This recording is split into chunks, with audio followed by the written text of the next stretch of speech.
Previously on Star Trek Picard.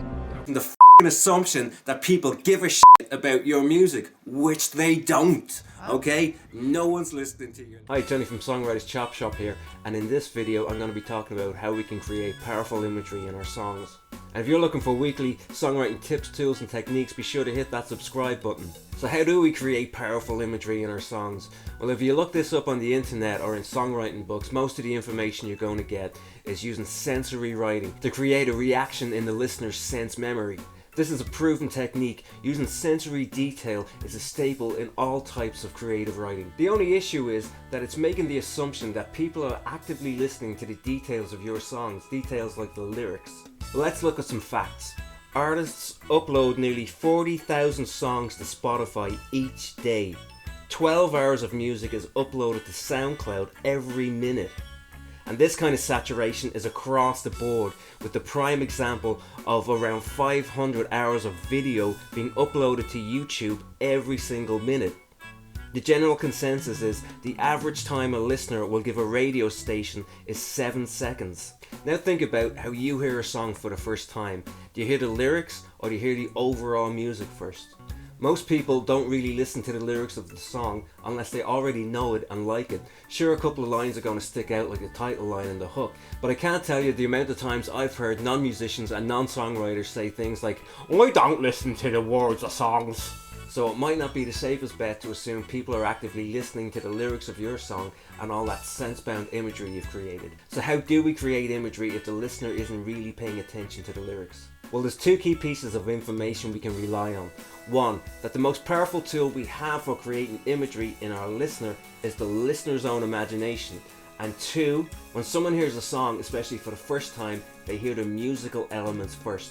So let's answer the question, how do we create opportunities for the listener to use their imagination, using the elements of a song that work, even if someone isn't even paying attention?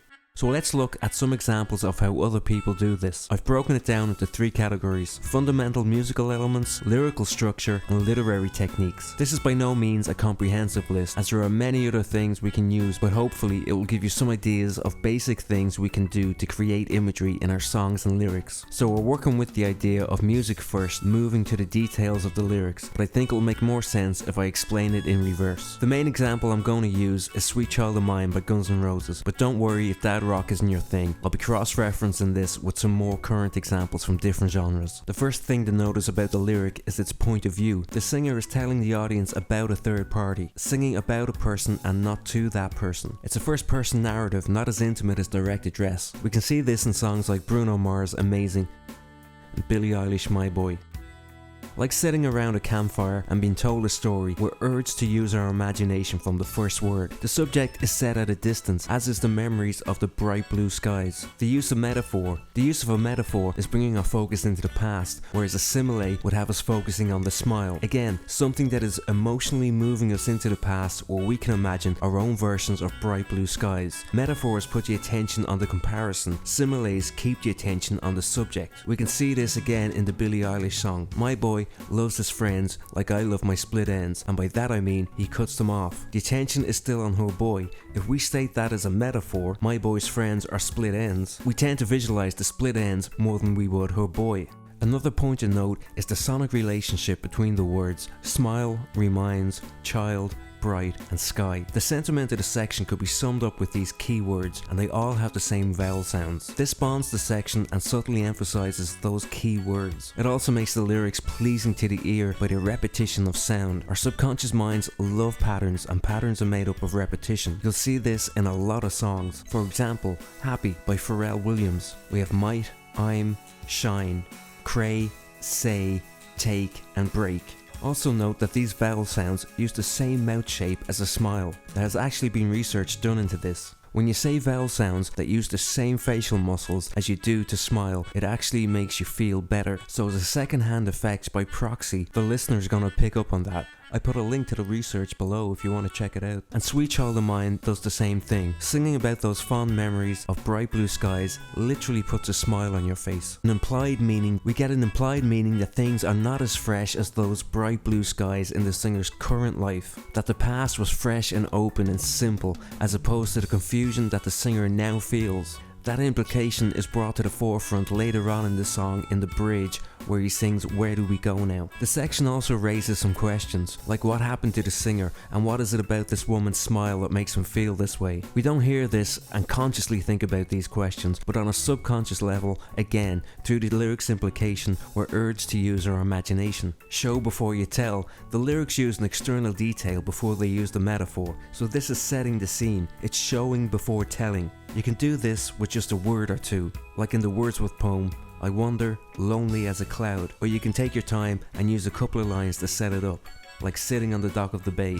Sitting on the dock of the bay, watching the tide roll away. Sitting on the dock of the bay, wasting time.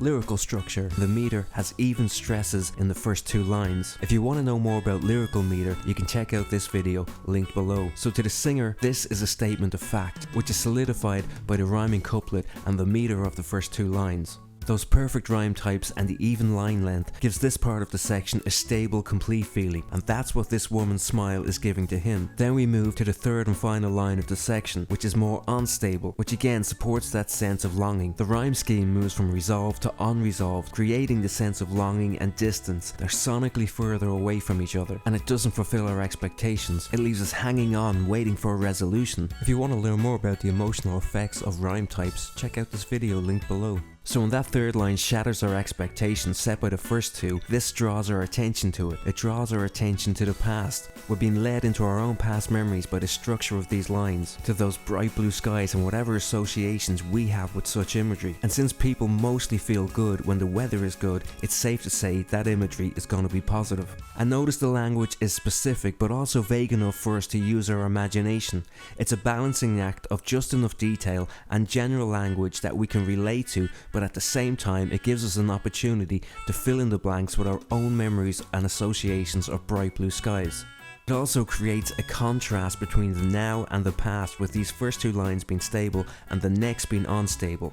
Things are not as good now as they were in the past. There's a big contrast between those two time frames. Our ears are waiting for another A rhyme in that third line, so this keeps us moving towards the last line, and in this case it keeps us moving into the past. We don't get the A rhyme that we're waiting for, so it feels unresolved, just like the singer's emotions. And after this we're given 2 bars of space. Putting space before or after an important piece of information also highlights it, draws our attention to it, and allows the listener time to reflect. And this is also what the singer is doing. He's reflecting on those past memories. And we get a delay effect on the word sky, so it's literally echoing back into the past and to those memories. So let's look at some of the musical elements that this is all built upon. I won't go into a huge amount of detail here. The main purpose of this video is just an overview to make you aware of these elements and how they're working with the lyric. I will do individual videos for each one of these in the future, but for now let's have a quick look at the mode the song uses, the chord progression and the melody. This section of the song uses the Mixolydian mode, and through its use of tension, the Mixolydian mode can create a really strong unresolved feel, which is a big part of this song's theme. Mixolydian is often heard in the blues, and we could say that the singer of this song has the blues, so that alone is a pretty solid place to build these lyrics on. Check out these other Mixolydian songs: Clocks by Coldplay, Royal by Lords, You and I by Lady Gaga, Lay Lady Lay by Bob Dylan, Norwegian Wood by the Beatles. All these songs thematically and musically have a strong sense of longing to them. In the first 2 lyrical lines, the chords go from a 1 chord to a flat 7th. That flat 7th has the effect of darkening the sound, adding a bittersweet melancholy to the melody of the "reminds me of childhood memories" line. It's also moving backwards, we could say into the past. And so before we look at the melody, let's quickly go over the concept of stable and unstable tones. Basically, the notes that make up a chord are stable tones. The notes in the scale outside the chord are unstable tones. Unstable tones produce that unresolved feeling of wanting to go somewhere more stable. Unfortunately, I can't play the actual song because of YouTube's stupid copyright nonsense, but in the first line there are more stable chord tones. In the second line, because of the chord change, the melody moves to more unstable tones. and this creates that sense of longing in that second line when he's reminded of his childhood memories moving into the past. Also, it uses half-step intervals a lot. These half-step intervals also tend to bring a strong emotional feel, and when paired with the melodic rhythm, it creates a dreamy quality, almost like a Scooby-Doo flashback. So again, we're being urged into those past memories. He longs for those bright blue skies, and the melody is bringing us back there. Then when we get to that last line with the bright blue skies, the tones become more stable, reflecting how those skies made him feel. The reminds me of childhood memories line is a line that produces the E vowel sound 4 times, so your mouth has to literally smile 4 times while singing unstable tones with half-step intervals over a darker sounding chord. Musically, melodically, phonetically and sonically, this is creating a strong sense of imagery. It is spoon-feeding us the melancholy emotion the singer is feeling, and that's all achieved by sound before any words with meaning are added. So there's a lot going on there besides sensory detail. We've got lyrical structure, literary techniques and fundamental musical elements, all creating prosody. I talk more about prosody in this video if you want to check it out, it's linked below. Sensory detail in our lyrics is a vital part of creating imagery, but prosody creates the emotion that that imagery hangs on. The assumption that people give a about your music, which they don't. Okay? No one's listening to your lyrics. No one. Literally no one. In fact, after 2 or 3 times of you playing the song, you're not even listening to your lyrics. So what do you think the chances are of creating all that powerful imagery with your lyrics and sense-bound writing? I don't listen to the words of songs.